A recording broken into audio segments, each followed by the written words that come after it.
Now, before he got his job, Bongino was making a living doing stuff like this. I got a big question about the Epstein files. Who's on the Epstein tapes, folks? Who's on those tapes? Who's in those black books? Why have they been hiding it? Now Bongino is out there in a suit and tie with the FBI director and former fellow podcaster Kash Patel, trying to unwind all that conspiracy stuff. Last week, he was back on Fox promising a new video that would maybe put the story to rest. There's going to be a disclosure on this coming shortly. We are working through there is video. That is something the public does not. There's video of him killing himself. No, not the actual act, but the entire MCC Bay, there was only one camera. There's video that when you look at the video, and we will release, that's what's taken a while on this, we are working on cleaning it up to make sure you have an enhanced, and we're going to give the original so you don't think there were any shenanigans. You're going to see there's no one there but him. Okay, remember that phrase, gonna give you the original so you don't think there's any shenanigans, right? So sure enough, on Monday, the DOJ released nearly 11 hours of video showing the hallway outside Epstein's cell. That was supposed to prove there were, quote, no shenanigans. But then, as journalist Julie K. Brown noted on our show this week, neither the doors shown there were even Epstein's cell. On top of that, the video was missing 1 minute of recording. Pam Bondi's attempts to explain that missing minute didn't really help convince these suspicious conspiracy theorists. And the minute missing from the video, we released the video showing definitively the video was not conclusive, but the evidence prior to it was showing he committed suicide. And what was on that, there was a minute that was off the counter. And what we learned from Bureau of Prisons was every night, they redo that video. It's old, from like 1999. So every night the video is reset, and every night should have the same minute missing. So we're looking for that video to release that as well, showing that a minute is missing every night. And that's it on Epstein. Okay, that's it. Done. Now, Bondi had already stepped in it with the Epstein obsesses after promising months ago that his client list was on her desk for review, then saying there was no client list this week. Her explanation of the video gap didn't help. And this report from Wired magazine today isn't going to help either. An analysis of the metadata from the video shows the footage was modified, likely using the professional editing tool Adobe Premiere Pro. In fact, they add the file appears to have been assembled from at least 2 source clips, saved multiple times, exported, and then uploaded to DOJ's website, where it was presented as raw footage. Now, Wired says there's no evidence the footage was deceptively manipulated. But again, it's not doing wonders for the White House's credibility with precisely the people in their base who are the most skeptical of this kind of thing. And again, that's at the heart of the emerging power struggle in the administration. This isn't some ancillary internet thing, okay? According to the New York Times, it erupted into an angry face-to-face confrontation at the White House on Wednesday when an irate Ms. Bondi accused Mr. Bongino of leaking information to the news media in the presence of FBI Director Kash Patel, the White House Chief of Staff Susie Wiles, and one of her deputies. A source close to Bongino told NBC News today, Bongino is out of control furious. This destroyed his career.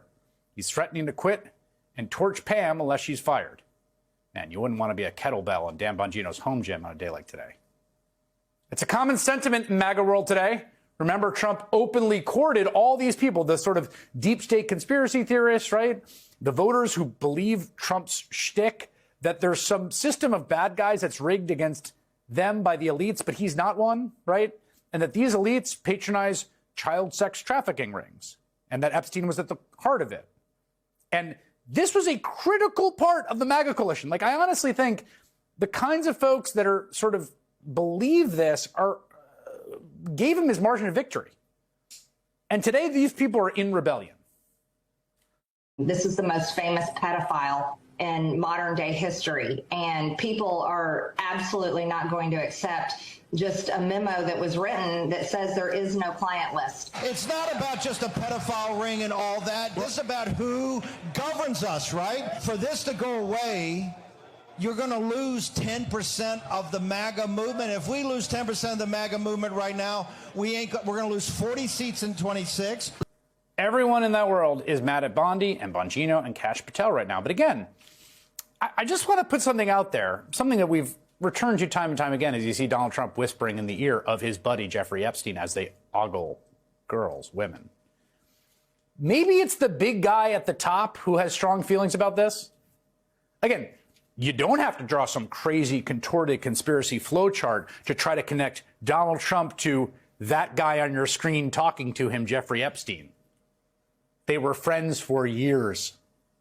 But right now, the president would really appreciate it if you all just dropped it. This moment where Pam Bondi is in big trouble and everyone else is in big trouble, this is a moment where Democrats have to seize the opportunity. You gotta play dirty sometimes. And I don't even think this is particularly dirty, but you have to weaponize scandals when you can. And let's be clear, I understand the apprehension is that there's a lot of powerful people on these lists. And in my belief that the list does exist. And it's being hidden to benefit certain people in and around Donald Trump, maybe even Trump himself. Again, this is all alleged. This is my speculation. But I do think that even if there's some Democrats or some Democrat donors on the list, guys, they got to seize this moment. They have to twist the knife to separate MAGA. Because this might seem like shouldn't we care much more about the disastrous budget bill that is going to cause decades of damage? Yes, we should. But this matters to MAGA. This matters to people. And it's dividing them. It's dividing the Epstein client list class of billionaire and multimillionaire from the regular MAGAs that supposedly thought it was only Democrats doing it. And listen to this. This is Mr. Raskin here understands the assignment, and he drops a big bomb on Bondi she wasn't expecting. That Democrats could have always weaponized if they chose. Look, again, the speculation, guys, I've heard is that there might be former Democratic presidents, one in particular, on such a list maybe as well. Right? Again, all speculation. And that's like the fear Democrats, oh, well, we have to hang out one of our own, or maybe the spouse of one of our own indirectly for this, right? Those people are not the future of the Democratic Party or of America, right? They're not. Right now, Donald Trump is a monster who has friendships with other monsters, and he is the one that is definitively much closer to Epstein. And Democrats need to use this moment and say, yes, we want investigations. And I know you don't control the House and you don't control the Senate, but there are a lot of MAGA people who would join with Democrats, if only tactically, and say, yes, we want this. You might even get some members of Congress to do joint bipartisan legislation, to get some hearings in a committee on this. Democrats, it's time to win. And this is the first part of that.